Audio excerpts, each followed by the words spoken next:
बिस्मिल्लाहिर्रहमानिर्रहीम। उम्मीद करता हूँ आप सब खैरियत से होंगे।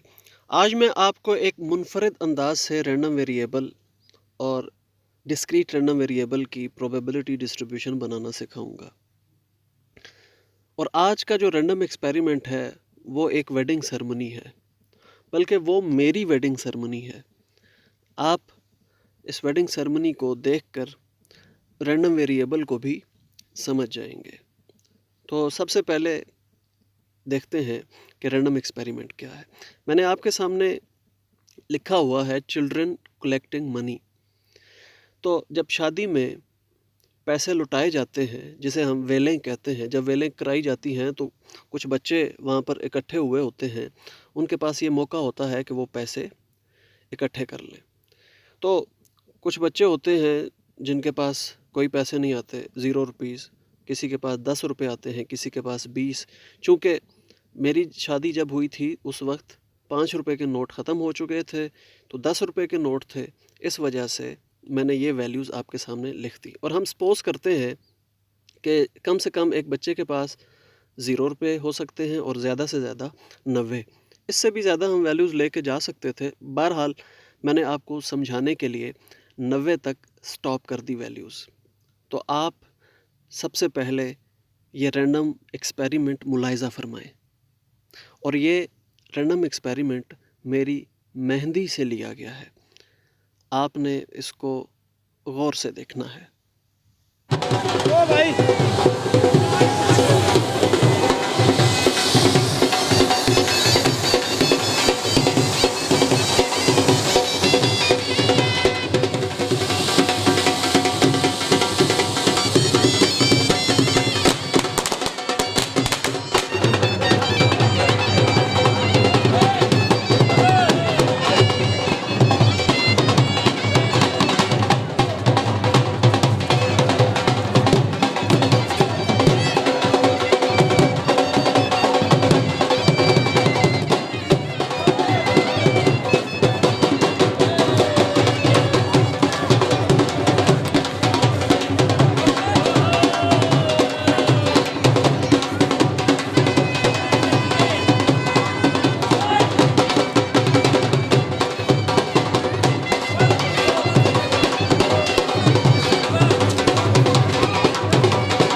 अब हमें ये पता है कि 100 बच्चे जो हैं वो मेहंदी में शरीक हैं, और सबसे कम जिस बच्चे के पास पैसे आ सकते हैं वो 0 हैं, और सबसे ज़्यादा जो कोई बच्चा पैसे इकट्ठे कर सकता है वो 90 हैं।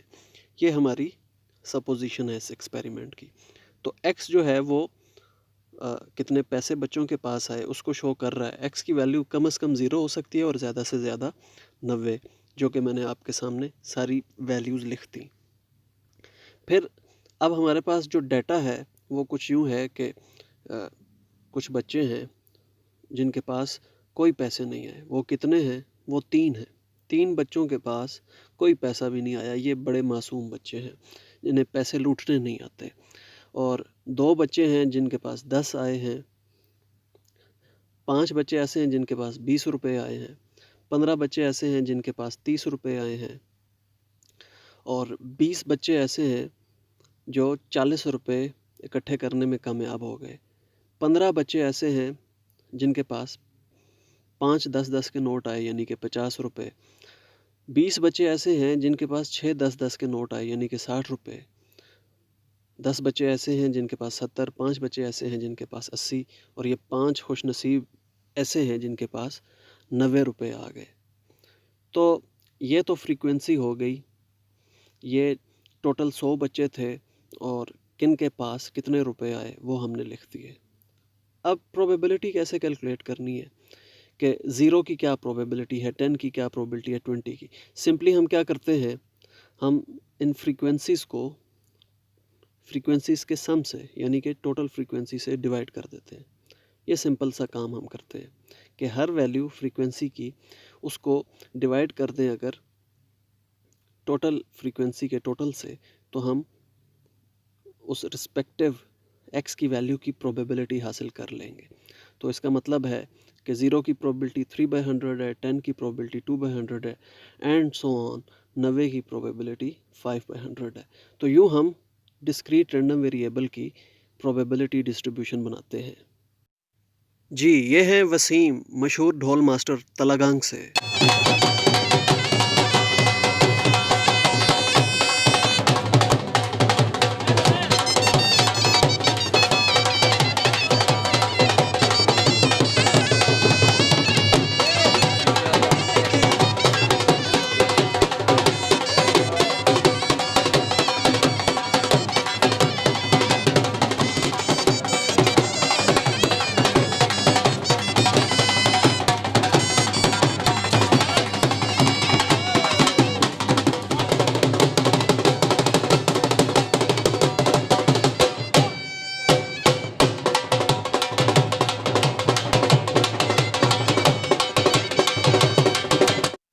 आपने हर शादी में एक सूफ़ी साहब देखे होंगे जो कुछ इस तरह से डांस करते हैं।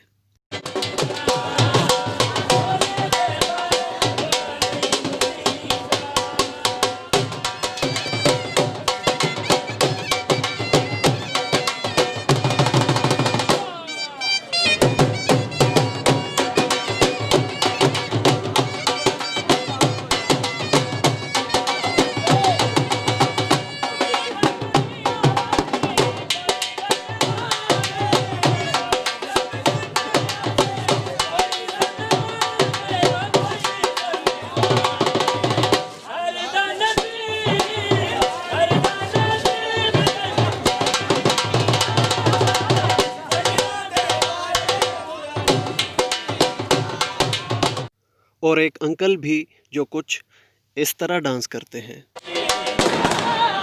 हेलो ओ भाई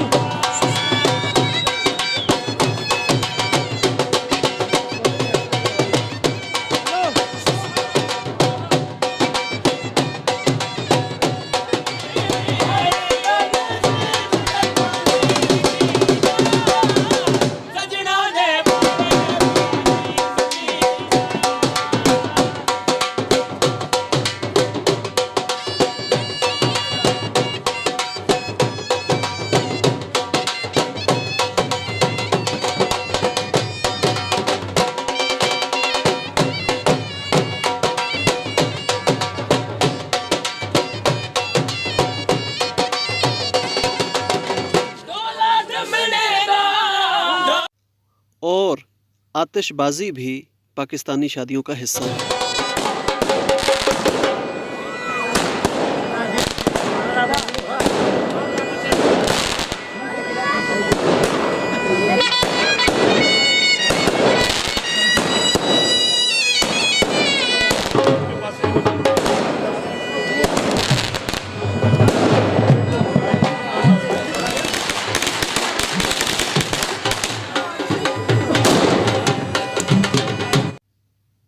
खाने का वक्त, ये वो वक्त है जब आपके अपने भी आपका साथ छोड़ जाते हैं। मेरे इर्द गिर्द जो लोग मौजूद थे वो मुझे छोड़ के जा चुके हैं। अब मुलाहिज़ा फरमाइए लुड्डी।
एक ही मकसद है इन शादीशुदा लोगों का लुड्डी में नाचने का कि बेटा हम तो फंसे हुए हैं, लो तुम भी फंस गए।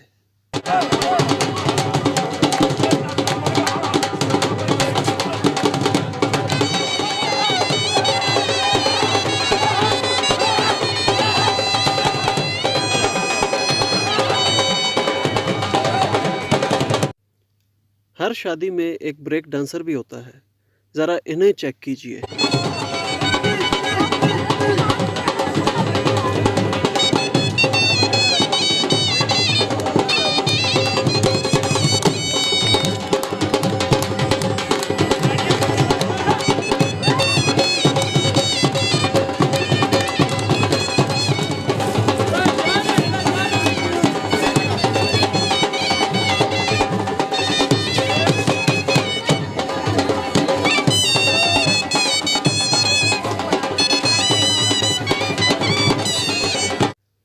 ये टप्पे और माहिए ये हमारी शादियों का हिस्सा हुआ करते हैं।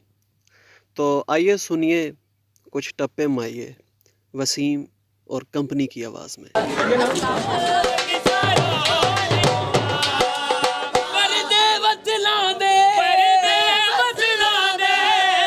शक्ल ते नहीं मुकदी गल मुकदी है नस्ला ते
ये भाई साहब सबसे मुनफरिद ही नाचते हैं।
वसीम ढोल मास्टर ने रानी ताज के अंदाज में ढोल बजाने की कोशिश की है, ज़रा मुलाहिज़ा फरमाएं। नहीं सुनो दियो सुनो से नहीं है कोई नहीं सुने सुने उस चीज तक बजाओ तो थोड़ा जाके मैं कोशिश करें। हाँ जी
है